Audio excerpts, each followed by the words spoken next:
Recently detained at Butler County Jail, now out of Butler County Jail following kind of a whirlwind of events. First off, Mr. Soliman, I appreciate you being here today and being willing to share your story with us. I just got to start off with first, I mean, you get out on Friday, here we are on Tuesday, just kind of what's going through your mind right now? Well, first I'd like to thank you for having me and thanks for all the coverage.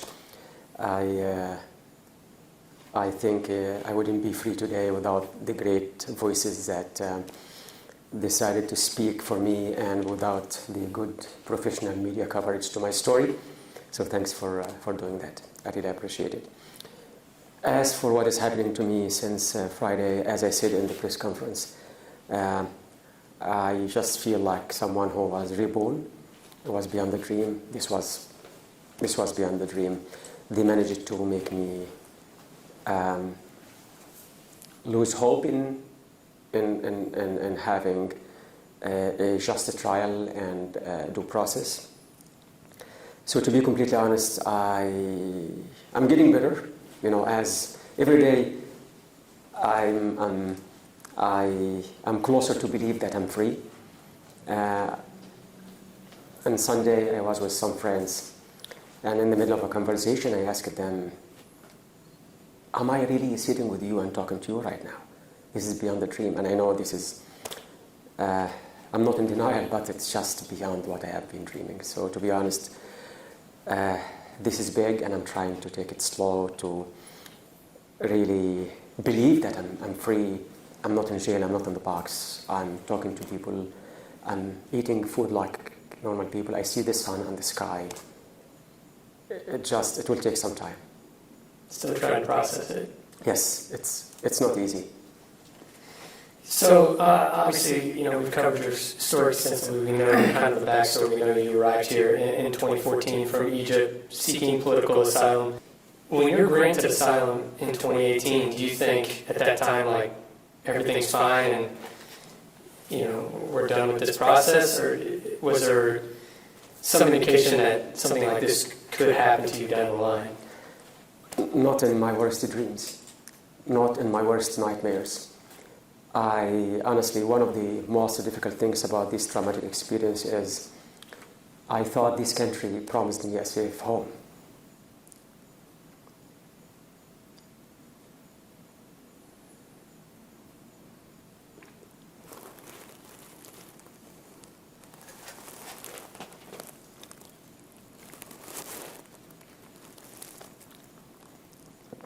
But obviously I was wrong. I thought they believed I was persecuted. And I came here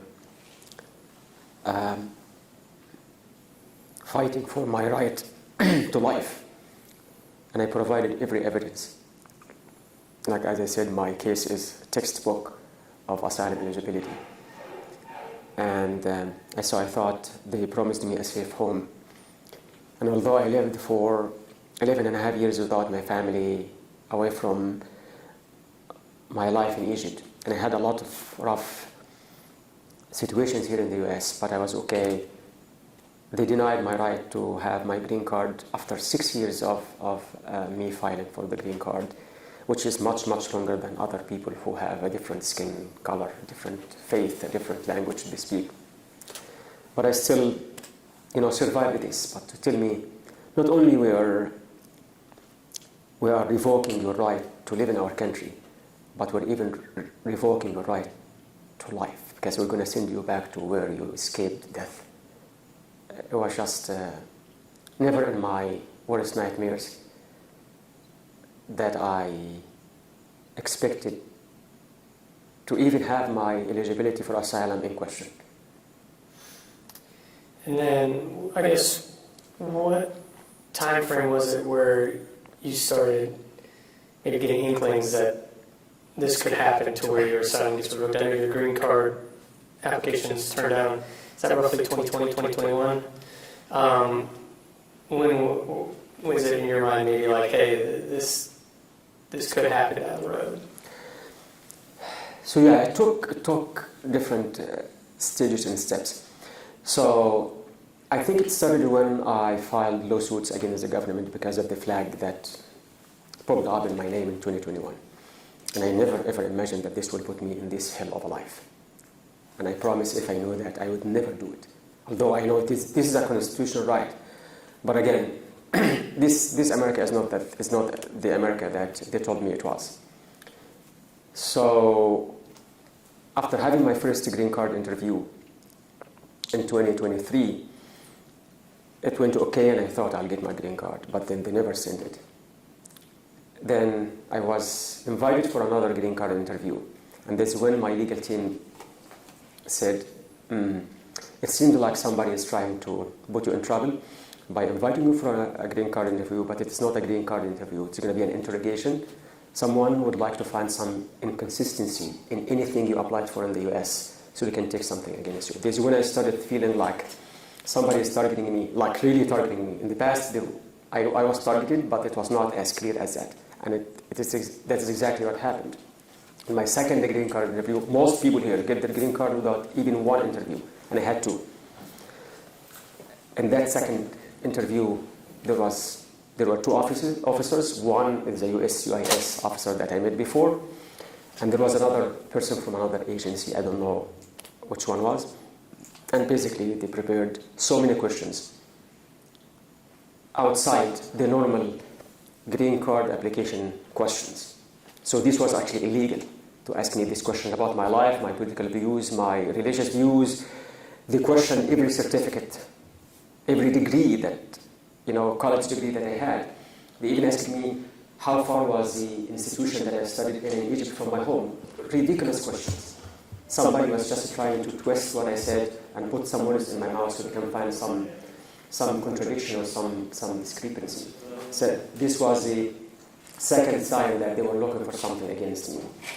And then in December of 2024, 7-8 months after that second interview, I got what they called a notice of intent to terminate asylum status, which means, hey, we have some problems here, and you need to come to answer for them. And I, of course, very silly, fabricated allegations. I went to the Chicago asylum office that sent me the notice. This is where I got my asylum approved. I used to live in Chicago. I met them in February 6, 2025, with an attorney, and I responded to every single thing they said. They were confused. They didn't know what they had against me. And I provided official documents from Egypt that refuted their allegations. And I thought this was enough. I answered every question. And I challenged them. If they had any other questions, please ask them. I'm here for that. A liar does not do that. These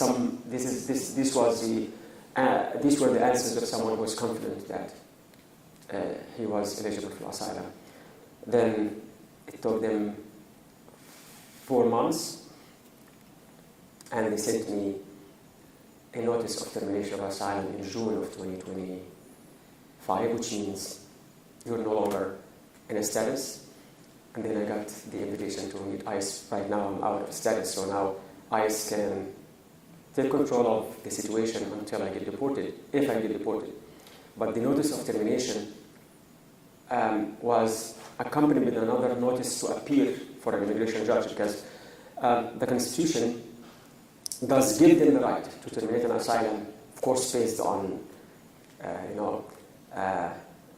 real grounds, but it does not allow them to deport me until I see an immigration judge and they decide if I'm eligible for another asylum or not. So I was in court, and I was ready to show up in court before the ICE interview, so there was no need to detain me. And I went to the ICE interview, and then they detained me in July 9th. Just taking a step back to just June when your asylum is revoked, what are they telling you why they revoked it, and what's going through your mind when you hear my asylum status is taken from me now? That was the darkest day of my life. I received the notice of termination in June 12th. They finalized it in June 3, and they sent it to me. They simply said, we sent you a notice of intent of termination, and you came to our office and you provided X and Y and Z of documents, but we still think that you're not eligible for asylum because you provided material support to a Tier 3 undesignated terrorist organization. Very vague, unconstitutional, very, very unprofessional legal wording of an accusation. What do you mean by undesignated Tier 3 terrorist? If it's either a terrorist organization or not a terrorist organization. Plus, you never actually questioned my relationship to the Muslim Brotherhood. They mean the Muslim Brotherhood group in Egypt. They never accused me of being in any link to the Muslim Brotherhood. What they said is I worked, and of course we had a long conversation over that on when I met them in February. Their problem was I volunteered with the most reputable, the biggest charitable organization in Egypt and the Middle East, in one of their 1,100 chapters. And then they said some members of this organization, they didn't name them, in some chapter they didn't name the chapter, were collaborating with some members of the Muslim Brotherhood. They didn't name these members of the Muslim Brotherhood, and they were doing some charity work together. Then, therefore, you are linked to the Muslim Brotherhood and you provide material support. They said it was in 2012. The Muslim Brotherhood was designated as a Muslim, as a terrorist organization by the Egyptian government in 2013, December 2013. So they're talking about a time when it was legal, and it is still legal in the US. So in America, neither the charitable organization that I volunteered with, nor the Muslim Brotherhood are terrorist organizations. What are you talking about? Even if the Muslim Brotherhood was, you don't actually accuse me of being linked to them. How did I provide material support if I didn't even know them? So based on these allegations, you provided material support to a Tier 3 undesignated terrorist organization. And this is that is their justification for revoking my asylum status. And of course, when I hear that, then I know that this is the beginning of me getting reported to Egypt and then getting killed. Back to the check-in, July 9th. I think we phrased it as a routine check-in. So you're going for this routine check-in with ICE. In your wildest imagination, did you believe that that day you were going to get detained? I would say, at the very beginning, when I got the notice to appear at the ICE office, I felt like this is a trap to detain me. But eventually we contacted them to see if we can reschedule the meeting, because the meeting was scheduled before my first appearance at the immigration court. So we thought it's going to be better for me to appear before an immigration judge in July 3rd, and then meet them afterwards, because that actually might make my situation better when I meet them, because I'm already in court. So, and they accepted. So that actually gave me, some hope that it's just going to be a routine check. I would say I felt like 70% I'll go home, and 30% I might be detained. So then you're obviously, you do get detained that day, you're taken to Butler County Jail. Just take me through your time in Butler County Jail, more than 70 days spent there. Before we want to go to this point, I'd like to have some comment on my visit to the ICE facility. I went with my attorney, and there were few supporters who voluntarily came to support me, although I had many, many people who wanted to go, and I said there is no need for that, it will just bring unnecessary attention to my case. I'm just going for they said it's just a regular check-in. So when I went to meet the ICE officer who was supposed to just take my fingerprints, a picture, and some information, and take my passport so they can make sure I wouldn't escape, I found an FBI agent with him, which was not planned. You have to tell me that I'm going to be talking to an FBI agent. Anyway, and the FBI asked me if I would be willing to talk to him and answer some questions voluntarily. And he said, there is a consent you have to sign if you want to. And of course, put yourself in my place. I know that I'm in a lot of trouble. And if I said no, it means I have something I'm hiding. And if I said yes, I might be trapped and answer questions in a way that they might use against me. It was a very difficult moment, but I decided to go on and answer the questions. Because I really believe I have nothing I'm hiding. I don't believe in anything politically or religiously that I'm ashamed of. So I will talk. Maybe this is a chance for them to get to know who the person I am. Maybe they have some misinformation. And we had a 2.5-hour conversation. He told me you can actually stop the conversation at any moment, and you can skip any question. I never skipped any question. I answered everything with transparency. And I thought actually I was very comfortable after the conversation, because towards the end of it, I felt like the two officers became, I would say, more friendly, because they felt like 2 hours were enough for them to know who I was.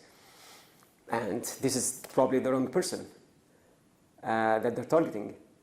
And maybe it's going to be a chance for them to review their views on me. And they asked to take a minute outside the room. And I think they were just discussing how things went. And at that moment, I was certain that I'll go home. I was certain that this is over. And I'm happy that they talked to me, because I answered every question. And I don't think they could take anything against me from this conversation. And unfortunately, in 2 minutes, they came back and said, Ayman, you're under arrest. I was shocking. This world is just darkened in my eyes. And I was terrified. What do you mean? Why are you detaining me? Unfortunately, we got some order just yesterday that everyone who comes to an ICE office should be detained. And will be detained for this reason. Nothing against you, but we will just get detained. And for the next 72 days, I was at the Butler County Jail.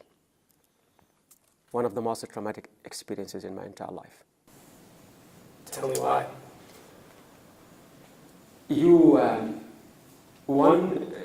For me, it was just a transitional period before I get deported and get killed. The moment I knew that I'm getting detained by ICE, for me this was over. I'll be sent back to Egypt.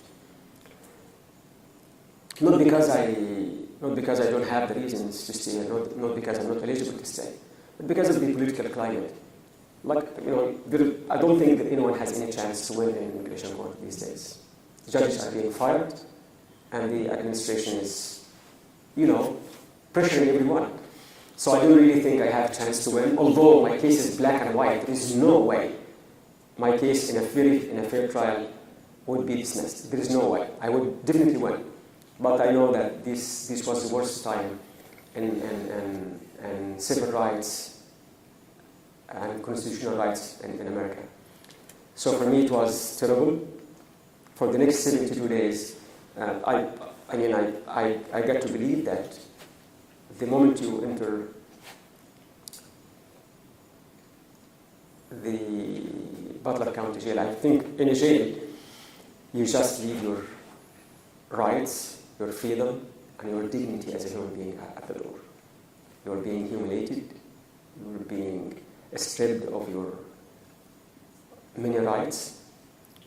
Believe it or not, we arrived at the Butler County Jail at 3 p.m. on July 9th. I was kept in a freezing room with 10, 12 other ICE detainees. Freezing. And they asked us to take off our clothes and just leave my T-shirt for 12 hours.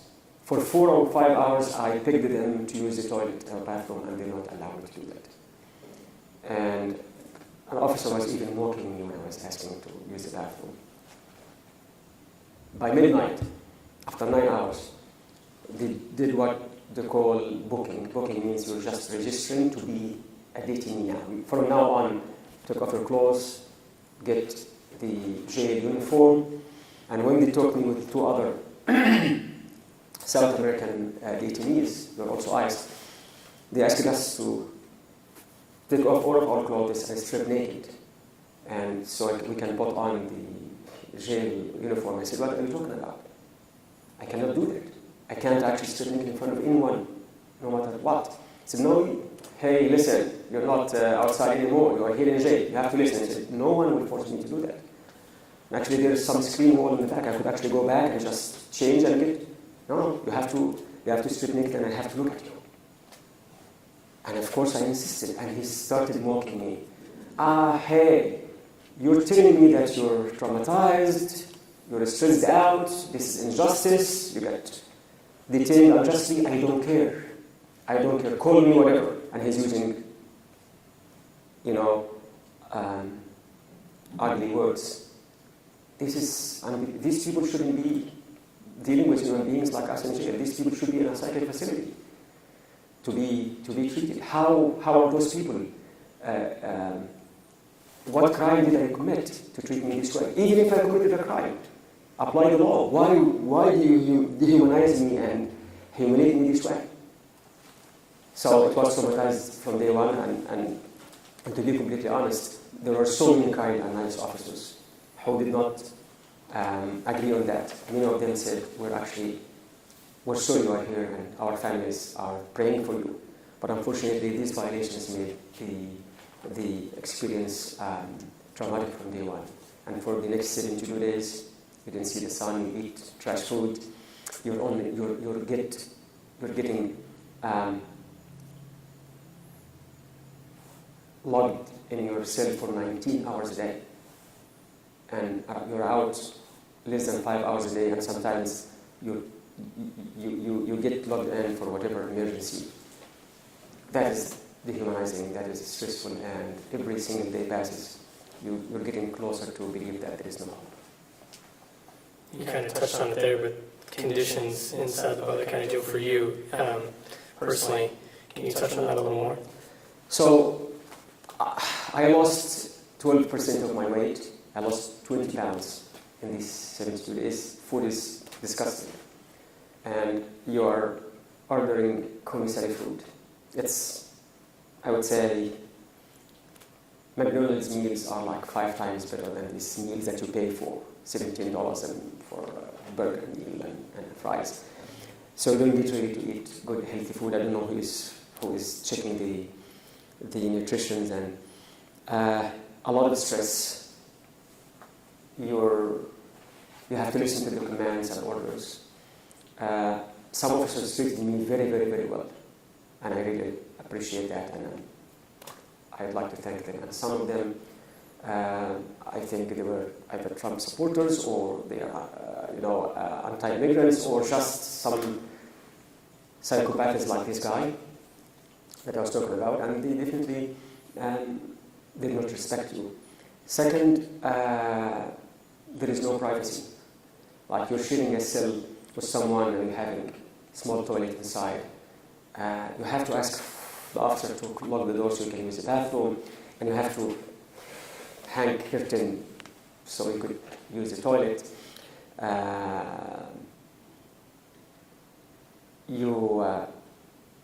I advocated for my right and other Muslims so we can have space to pray twice a day, 10 minutes each. Many officers were understanding, and they allowed us to do that because there was a space.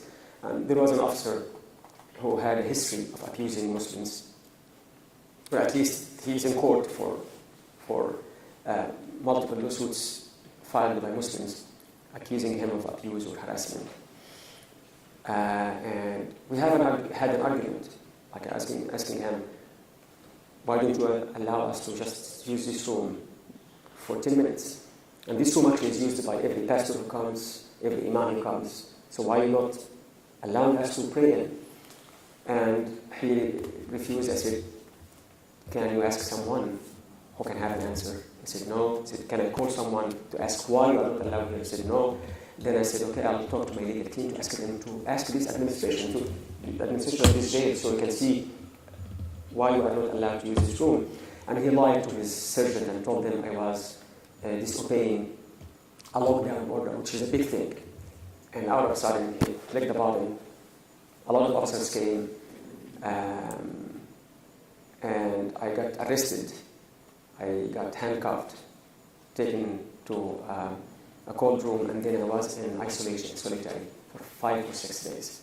Deprived of every right. I don't have right to commissary food. didn't have the right to talk to my attorney. I didn't have the right to receive visitors like everyone else. And I was only allowed 1 hour of my every 24 hours from midnight to 1 a.m. That was the beginning of August, I believe, right? Yes, from July 31st to August 5th. That moment you're in isolation, or those days you're in isolation, is this the lowest moment you experienced in your 70-plus days in the Butler County Jail? This was some of the worst. This is when my mental health started to just to deteriorate. I've never seen a therapist in my life. Not that I'm a hero, but I mean, I was just handling it. But I needed to see a therapist, and I saw a therapist 3 times, and they actually said, you have to see a psychiatrist because of how it impacted my mental well-being. The therapist recommended that I see a psychiatrist, and I did. And I started having anxiety medication in order to be able to sleep after these experiences. You ended up getting out of isolation and put back to where you were. You spoke about, leading prayer and stuff like that, obviously kind of seemingly continuing your work as a chaplain while you were detained. Is this something that helped you get through all of this? Yes, I would say this was one of the things that helped me a lot. I do that by nature. Like I would go to a grocery store, ask people, how they're doing, and talk to them and start a random conversation. So definitely, when I first went to the Butler County Jail, I thought it would be a few days and then I'll get released on bond. That's what I've been told before the government opposed, my bond right. So I thought, I'm here for a few days. Let me take advantage of that and support these vulnerable individuals. I didn't realize that I'd be one of them for 72 days. So I, would listen to people, listen to their stories, support them, telling them it's going to be okay and how I can help you. Sometimes I would just buy some candies and give to people so they can feel better. See who didn't call his family for too long, so I might give them a phone card so they can talk to their family or, share a meal with them. So definitely going back and, providing support and care to people definitely helped me get through this. I believe you touched on this so far, but I do want to ask you again. I mean, is there at any point during your stay there, or not stay, but while you're detained, I should say, that you think, hey, I'm never getting out of here? This was the case in at least half of my days, half of the 72 days. Some days I get some good news from outside. I had a conversation with my legal team and telling me, so I get, my spirits, get lifted, and I could have a good visit from one of my friends on video. I never see any human being in person except my attorneys. Everybody would come visit me through a video. So sometimes I feel it's okay, my prayers would be answered, but half of my days at least, especially the last 2 weeks. In the last 2 weeks, I came to the conclusion that this is over. There is no way I'm going to get out. When one of my friends would tell me, I want us to stop by apartment. I said, why? I'm not going to go back anyway. Would you like us to turn your car engine on so that everyone would die? I said, why? I wouldn't drive my car again. And I got released on Friday. Thursday night I was in a conviction that this is my life, it's over. Before I get to Friday the 19th, you spoke about the fear of getting deported back to Egypt. When we spoke with your supporters, many of them over the past 2 months, they echoed that same fear, saying that if you got sent back to Egypt, it was almost like a death sentence. Why do they and you see that being sent back there would be like that? Because this is a reality. There is an arrest warrant issued for me in Egypt. My brother got detained. I left Egypt in 2014, March 2014. I was hiding for 6 months before I left. There was an arrest warrant. They broke into my house twice before I left. Once before I left. And they broke into my house a few days after I arrived in the US. So the Egyptian security forces broke into my house, broke the doors, vandalized everything in my house and left me a message saying, "We'll keep you wherever you rest."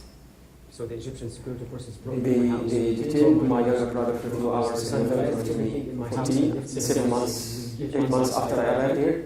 They detained my other brother for a few months.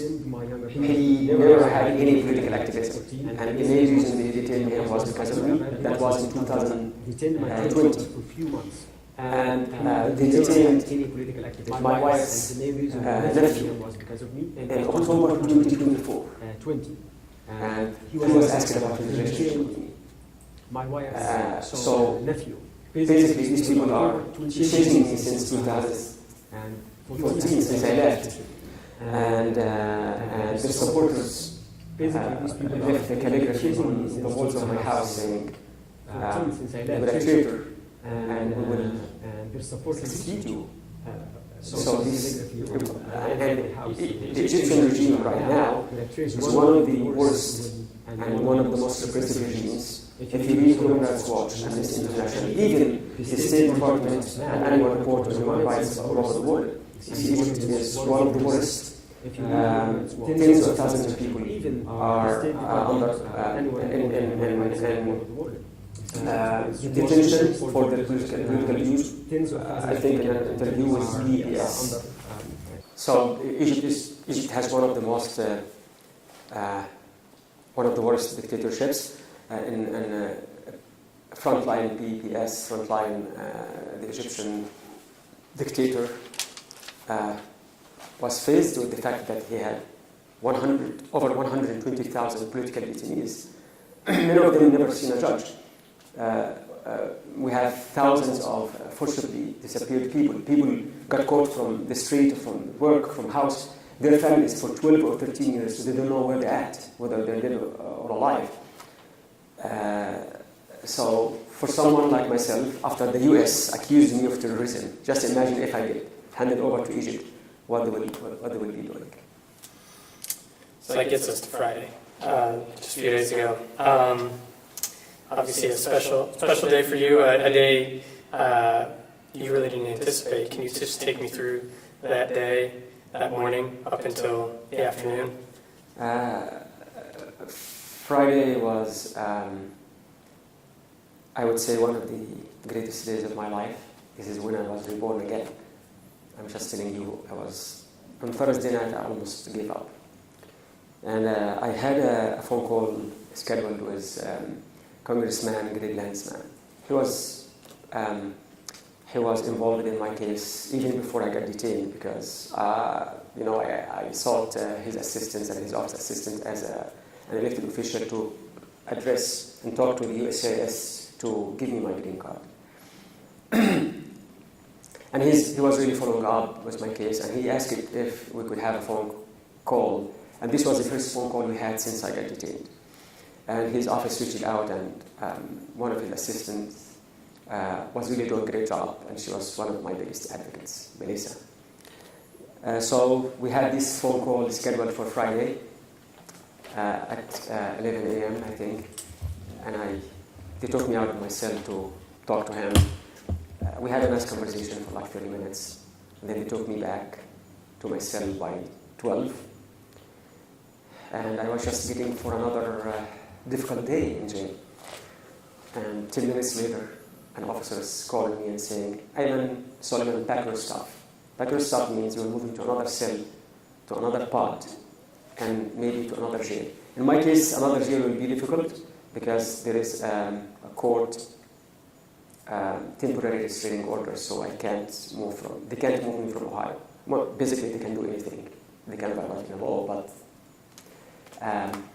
legally speaking, it was not okay, so I thought I might be moving to another pod or another cell. And he said, "Pack your stuff," and I asked him, what for? And he said, "You're released." This word actually does not exist in the dictionary of people who are detained at, ICE detention centers because everybody's getting deported. And if I'm getting released, it has to be a court, jurisdiction. And my court is in 8 days, 7 days, and on Thursday, the day after tomorrow. So to tell me you're released, this is not something I can understand. Like, it's impossible. It was not even a solution that my legal team ever thought of. It was not even in my prayers to God. I prayed to God, to get me out of here. But it was not one of these scenarios that I imagined. I would ask him to soften the heart of the judge so they can rule with justice. They can give me my right. I don't want him to be biased. And I would ask God to, make it work in any way. But these were the, logical options, realistic options. But God just solved it in a way that was unimaginable, beyond my dreams. And they said, you're released. And for a minute, to be completely honest, I even forgot what the word release mean in English. And I'm serious. My native tongue is Arabic. He said, you're released. I said, what do you mean? He said, you are released. You are going home. You are going home to Cincinnati. Again, I just took my stuff and ran. Again, I was certain that I'll go to the front office and something would happen. Like they would tell me there was the wrong message. It happens sometimes because I have to call the pod and maybe there was some miscommunication. What do you mean by you're released? And then the other officer who came to finalize my release, I think he could tell that I was overwhelmed and I didn't really know what was happening. He said, Ayman, we got this letter today from the Chicago Asylum Office, the same office that granted me asylum, terminated my asylum. They're sending a third letter telling us that they are rescinding the termination decision, the asylum termination decision, and therefore they are reinstating your asylum status, so you are back to where you were in June 2025. That's when I knew that. I just can't. I can't describe it. It was just the greatest moment in my entire life. I was literally reborn at 1 p.m. on Friday, the 19th. Obviously, a big weight off your shoulders. Is it also a big weight because when you're going through all these court proceedings while you're detained, you had an upcoming trial, and then it's all gone after that once you're released? No more. No, if I got it after trial, it would have been a great thing. But now it's not even. I don't have to show up in court. I don't have to deal with the government anymore. I don't have to deal with the paperwork. I don't have to deal with the legal team. This is so stressful. I don't have to think about my trial, what I will say, the questions I expect, documents, and it was just a relief that was beyond my dreams. We're here today at the Clifton Mosque. This is where the press conference was held on Friday. You were surrounded by people that have supported you through all of this. Can you touch on the importance of your supporters over the past 72 days that you were detained and beyond? As I said at the press conference, I am and I will always be indebted to these people for my life. Without their advocacy, I wouldn't be here today. Yes, I know God made this happen, but God uses people as His, soldiers to solve this. I'm one of hundreds of thousands of cases of people who were being deported, and I'm sure I'm not the only case that was unjustly detained. I can tell you there are so many people who were unjustly detained. I was blessed to have these beautiful, kind individuals who decided to stand up for someone that was unjustly stripped from his right to life, and they raised their voice. They continued to advocate for me and organize for me, and they made their voice heard, and they made you guys focus on my case because people kept advocating for me. I think I'm beyond blessed, and I'll always be indebted to these people, to these individuals. I wish I could kiss their heads as we do in Egypt when we respect someone. I'm sure I will get to kiss people's heads, give them a hug. They brought me back to life, to where I deserved. They saved me from death. So I'm beyond pleased. I never imagined that I will get this support. I thought by the time I'm detained, maybe the Muslim community or the hospital community will just protest once and it's over. But they kept doing that for the entire time, and I am beyond grateful. I never realized that I had these voices, and I am that loved. Also, I mean, you talked about your hospital community. Obviously, through all this, you did lose your job as a chaplain at the Children's Hospital. Now that you are released, are you going to seek to get your old job back, or kind of what is going to happen with that when it comes to your profession? To be honest, I didn't think about this yet. I know this is another burden. This is another thing that I need to think about.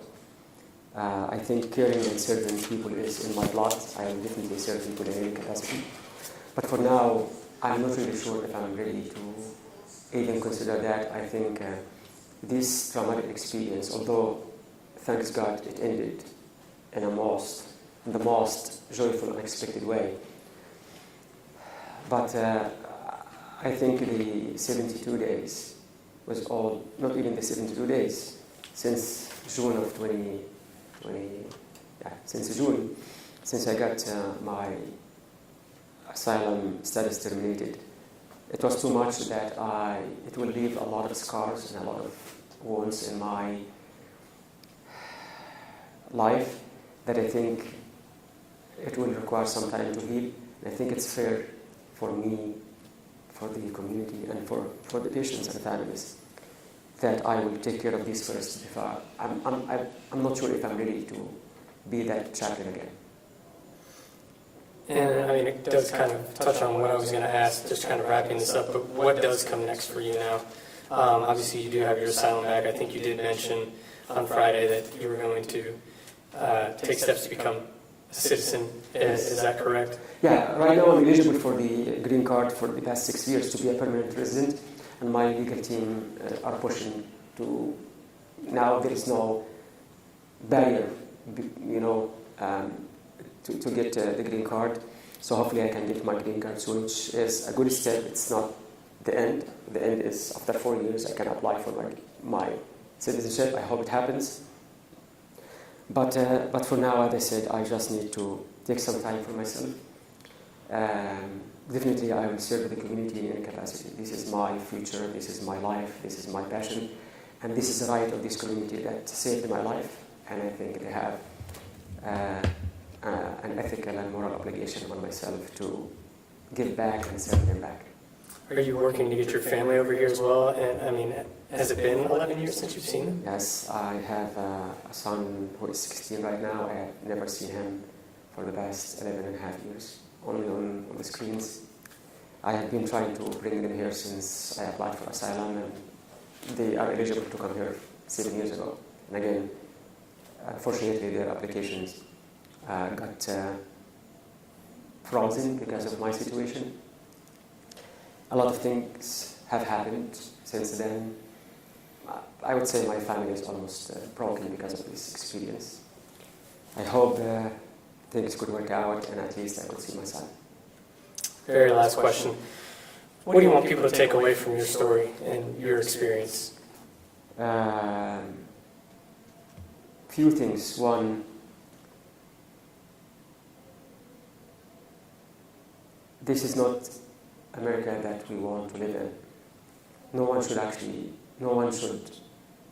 have their life put at risk because they have a skin color different than certain people, or because they were born speaking a different language than certain people in power, or because they chose to worship a different God than the people in power. This is not the America that we thought we will. This is not America that we would love to live in. And it is real. This is real. I'm not really exaggerating. This is really real. Most people that I left in jail, that we were told that they're the worst of the worst and all criminals, I swear, many of them are very good people. and they never committed a crime, not even a traffic violation, and they were being deported just because they're foreigners. They're all documented. Most of them got through the border, got work authorization, and they have an asylum application in court right now. They have court dates in 2026, 2027. The second thing is the power of the collective voices. This community should be proud. We in Tri-States, in Cincinnati, should be proud of this movement that stood for a stranger. The majority of people who stood up for me, did not share my face, did not share my skin color, did not share my language. There were people that decided to stand up for some stranger that was facing injustice just because they heard some good things about him. So don't underestimate the power of the people, that we can do a lot. Repression and dictatorship are not a fate. They can be challenged, and people can win, and we can make a lot of difference if we focus on mobilizing and utilizing our resources. The last thing I get out of this is and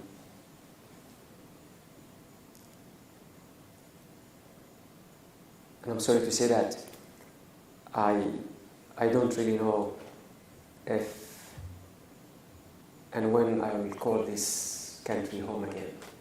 I thought it was home. I thought this is my country. I thought my work will be appreciated, and I'll be appreciated as a human being, but it does seem like this is actually in question. And unfortunately,